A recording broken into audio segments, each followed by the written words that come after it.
सूबेदार रामपूत की प्रतिमा का अनावरण करने पहुंची सपा सांसद डिंपल यादव। सपा सांसद डिंपल यादव ने दिया बड़ा बयान, बीजेपी पर जमकर साधा निशाना। पिछली सरकारों में रेलवे का बड़ा बजट आता था, जब से भाजपा की सरकार बनी है रेलवे बजट बदल गया है। रेलवे में एक्सीडेंट देखेंगे तो किसी सरकार में नहीं हुए हैं जितने भाजपा सरकार में हुए हैं। पिछली सरकारों में मंत्री इस्तीफा दे देते थे, इस सरकार में तो मंत्री अपनी जिम्मेदारी भी नहीं समझते। एनडीए के पास कोई भी सीएम का चेहरा नहीं है। गठबंधन बिहार में बहुत ही मजबूती के साथ चुनाव लड़ रहा है। बरनाहल विकासखंड क्षेत्र के नगलावरी गांव पहुंची सपा सांसद डिंपल यादव।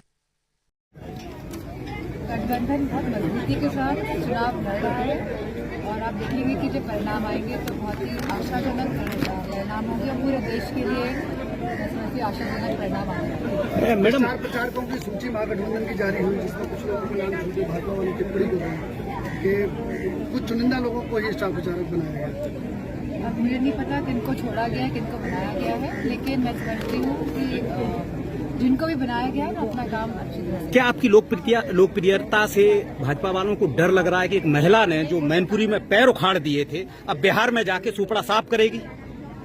ऐसा कुछ होने वाला, मतलब इस तरह का जो आप बयान दे रहे हैं या बात कर रहे हैं, आप अपना तर्क दे रहे हैं, ऐसा कुछ नहीं है। अगर वहाँ पे बुलाया जाएगा तो समाजवादी पार्टी के रूप में, स्टार प्रचारक के रूप में हम जाएंगे। मैडम, रेल मंत्री जो हैं पूरे देश में जब हम यात्री ट्रेनों की बात करते हैं तो 13,452 है, और रेल मंत्री हमारे ये कहते हैं, घोषणा करते हैं कि 12,000 ट्रेनें चलाई जाएंगी। ये कहाँ से चलेंगी?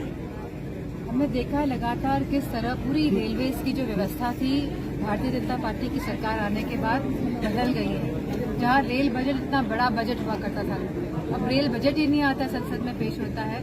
और एक्सीडेंट्स अगर हम देखेंगे रेलवेज में, इतने एक्सीडेंट्स कोई भी और सरकार में नहीं हुए हैं जितनी भारतीय जनता पार्टी की सरकार में हुए हैं। और ऐसे मंत्री हैं जो जिम्मेदारी नहीं लेते अपनी एक्सीडेंट्स की। पिछली सरकारों में तो लोग इस्तीफा देते थे, मंत्री इस्तीफा देते थे अपनी नैतिक जिम्मेदारी समझकर।